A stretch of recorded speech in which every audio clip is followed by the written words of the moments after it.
খেজুরের রস ও গুড় শীত মৌসুমে বাঙালির এক ঐতিহ্য। বাংলা অগ্রহায়ণ মাস থেকে ফাল্গুন মাস পর্যন্ত খেজুরের রস সংগ্রহ করা হয়। আগুনের উত্তাপে রসকে ঘন ও শক্ত পাটালি গুড়ে পরিণত করা হয়। খেজুরের রস ও গুড় খুবই সুস্বাদু। শীতকালে খেজুরের রস ও গুড় দিয়ে পায়েস, বিভিন্ন ধরনের শীতকালীন পিঠা তৈরি হয়ে থাকে। স্বাদ আর মানভেদে খেজুরের গুড় পাটালি, নলেন গুড়, হাজারি গুড় নামেও পরিচিত। তো চলুন আজ দেখাবো মুর্শিদাবাদের সেই বিখ্যাত খেজুরের রস ও গুড়।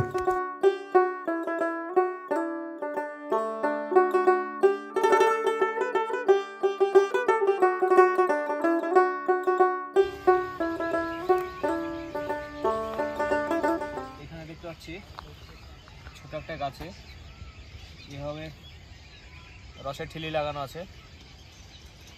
তো এই রস ঠিলি পরিপূর্ণ হওয়ার পর সকালে কিন্তু এই রস নিয়ে যাবে। তো এই যে সেই ঠিলি, আর এই ঠিলিতে প্রায় 8 ঠিলি মতো রস অলরেডি জমে গিয়েছে। আর এখানে দেখতে পাচ্ছি ছোট ছোট পিঁপড়েরা রস খেতে এসছে। পরের দিন ভোর 4টের সময় কনকনে ঠান্ডায় আবার আসলাম গাছি ভাইরা কিভাবে গাছ থেকে রসের হাঁড়ি নামায় এবং সেই রস সংগ্রহ করে উনুনে জ্বালিয়ে গুড়ে রূপান্তরিত করে, সেটাই আজ আপনাদের সামনে তুলে ধরার চেষ্টা করব।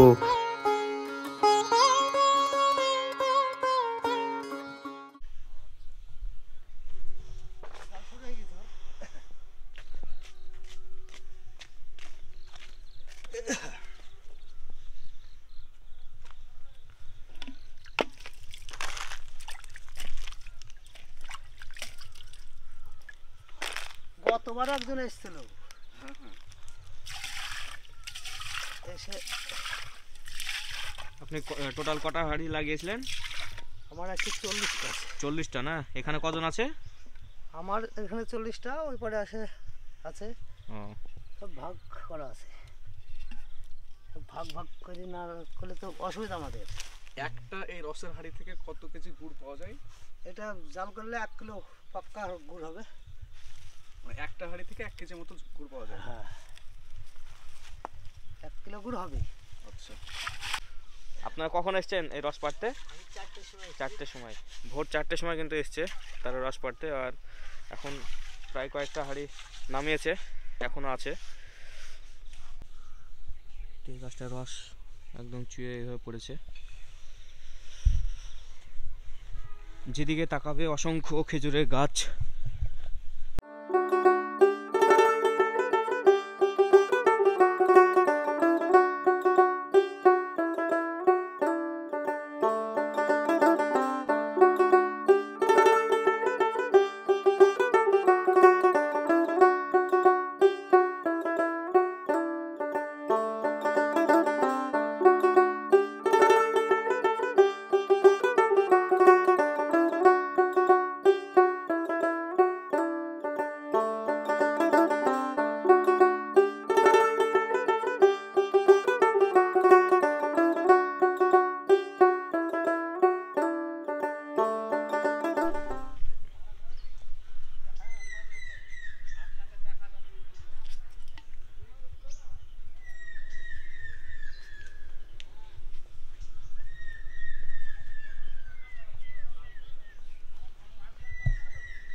আপনি কটা ঠিলি লাগিয়েছেন?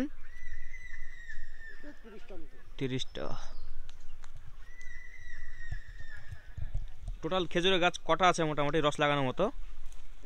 হ্যাঁ, মেলা গাছ মোটামুটি হ্যাঁ।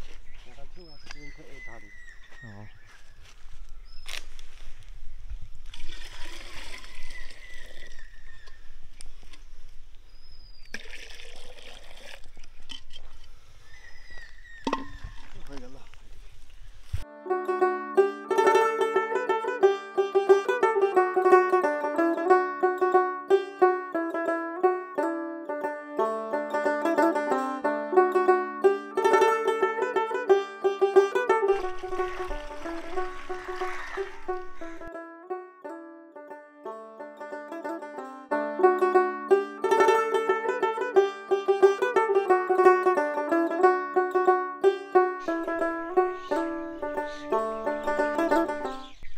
দেখতে পাচ্ছি খেজুরের রস নামিয়েছে।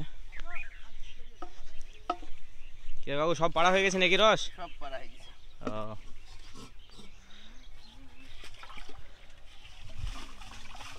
গুড় কখন করবেন?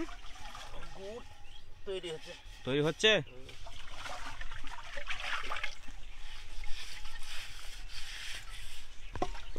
এখানে ছোট ছোট গাছে দেখতে পাচ্ছি রস লাগিয়েছিল, এই যে এখনো রস পড়ছে।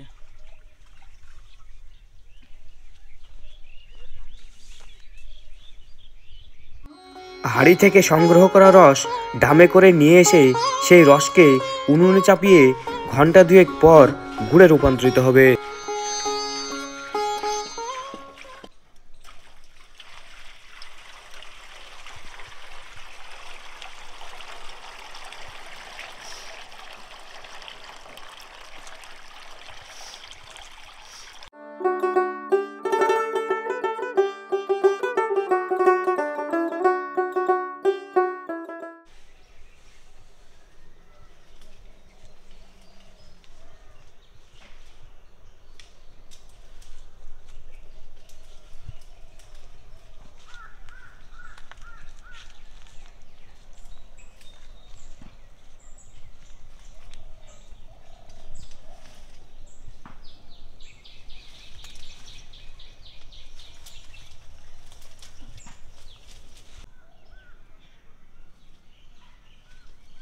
তোমাদেরকে দেখালাম জাল দেওয়ার সময়টা। তো এখন প্রায় 1 ঘন্টা পর আবার তোমাদের এখন সেই রসটা কোন অবস্থায় রয়েছে সেটা তোমাদের দেখাবো। তো দেখতে পাচ্ছ রসটা লাল হয়ে গেছে।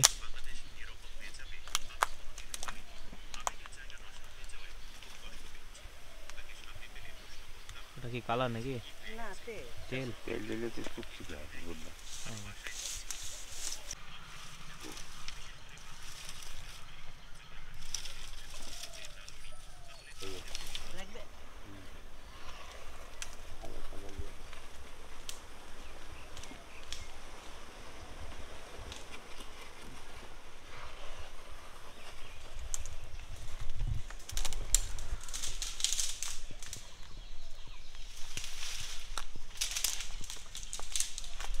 তো দেখতে পাচ্ছ রসটা অনেকটাই মরে গিয়েছে, এখন এক অরেঞ্জ টাইপের একটা কালার দিয়েছে রসে, আর এক গুড়ের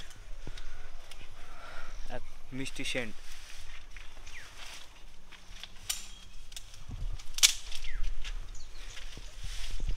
আর মোটামুটি 20 মিনিট লাগবে নাকি? না না, তাহলে 10 মিনিট। তো 10 মিনিট হলে কিন্তু সেই গুড়ের যে একটা লাল একটা ফ্লেভার সেটা কিন্তু পাবো দেখতে। এখন এই অবস্থায় রয়েছে।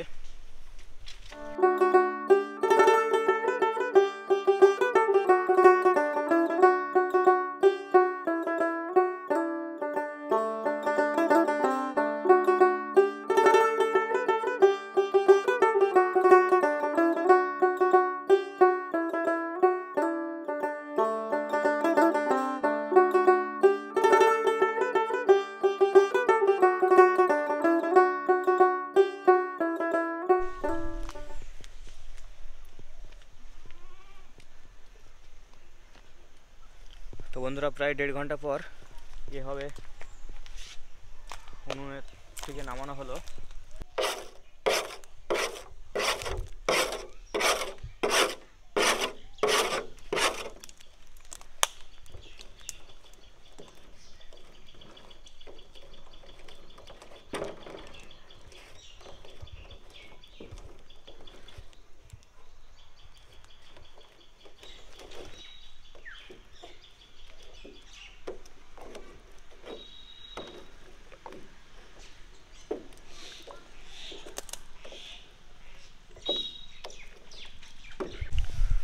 তো বন্ধুরা প্রায় 1.5 ঘন্টা জাল দেওয়ার পর উনুনে এইভাবে এখন অবশিষ্ট এইটুকু রস মানে গুড় পড়ে রয়েছে।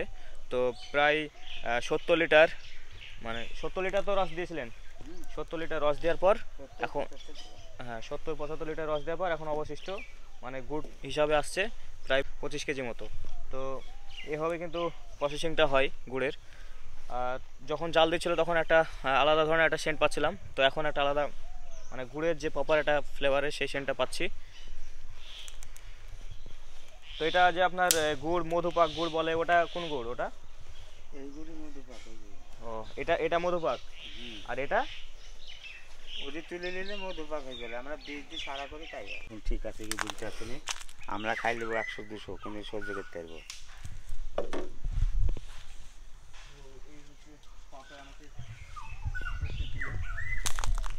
এভাবে পাতায় এখন গুড়টা টেস্ট করে দেখবো। খাই বুঝতে হবে।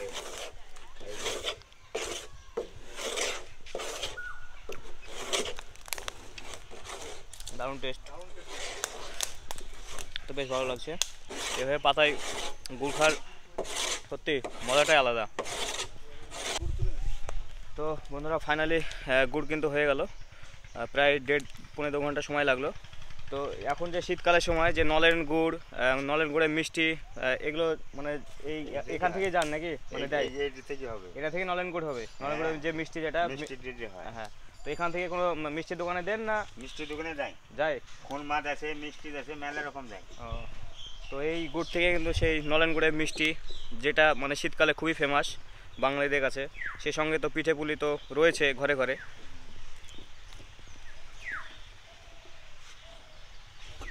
তো দেখতে পাচ্ছ এখন প্রায় শেষের দিকে নাড়া হয়ে গেছে, তো এটাকে এখন ঢালা হবে। তো এইভাবে কড়াইয়ে ঢালা হচ্ছে।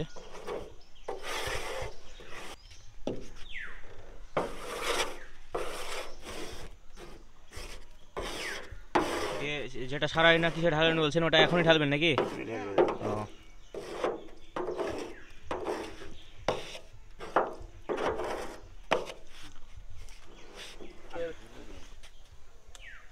গরু মোষের খুরের অত না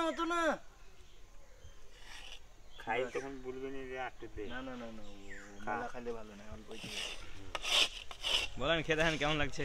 এ খুব সুন্দর জিনিস। সুন্দর।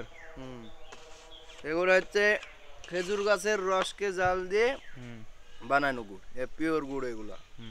এগুলো বাইরে সব জায়গায় পাওয়া যায় না পশ্চিমবঙ্গের। মুর্শিদাবাদ জেলায় সবচাইতে বেশি, তাও সব জায়গায় নেই মুর্শিদাবাদে, কিছু জায়গায় পাওয়া যায় যেগুলো অ্যাকচুয়ালি যে এলাকায় আপনার খেজুরের গাছগুলো বেশি সেই এলাকাতে সাধারণত। মুর্শিদাবাদের সব জায়গায় এই গাছ নাই, কিছু জায়গায় আছে, তার মধ্যে এই ডোমকুল, জলঙ্গি থানা, রানীনগর থানা, এই কয়েকটা থানায় বেশি। 100 গাছ থেকে আর নদিয়ার মধ্যে কিছু পাওয়া যায়, বাকি আমাদের এই সাইডটা বেশি, এখান থেকে সব বাইরে চালান যায়। কেমন লাগছে খেতে?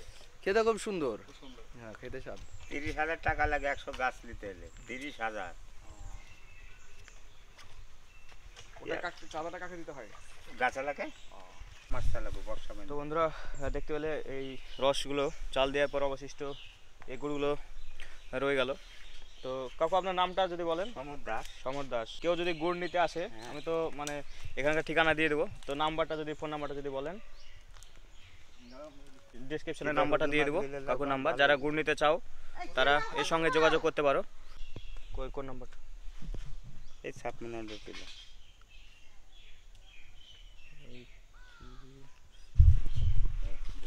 তো এখানকার কন্ট্যাক্ট নাম্বারটা দিয়ে দিলাম 7076583256। তো এটা হচ্ছে এনার নাম্বার। তো কেউ যদি মানে গুড় নিতে চাও, তো এখানে পাটিলি গুড়, ঝোলা গুড় সব রকম গুড়ই কিন্তু তৈরি করা হয়। তো সেই সব গুড় তোমরা যদি নিতে চাও তো কন্ট্যাক্ট করে আসতে পারো, তো নিতে পারো। খুবই ভালো ব্যবহার। তো দর্শক বন্ধুরা এই ছিল আজকের এই গুড় প্রসেসিংয়ের ব্লগটা। তো ব্লগটা আশা করি তোমাদের অনেক ভালো লেগেছে। তো যদি ভিডিওটা ভালো লেগে থাকে তো অবশ্যই তোমরা একটা লাইক, কমেন্ট অ্যান্ড শেয়ার করতে ভুলবে না। তো আর কেউ যদি চ্যানেলে নতুন থাকো তো চ্যানেলটিতে অবশ্যই সাবস্ক্রাইব করে পাশে থাকবে। সো দেখা হচ্ছে নেক্সট ব্লগে।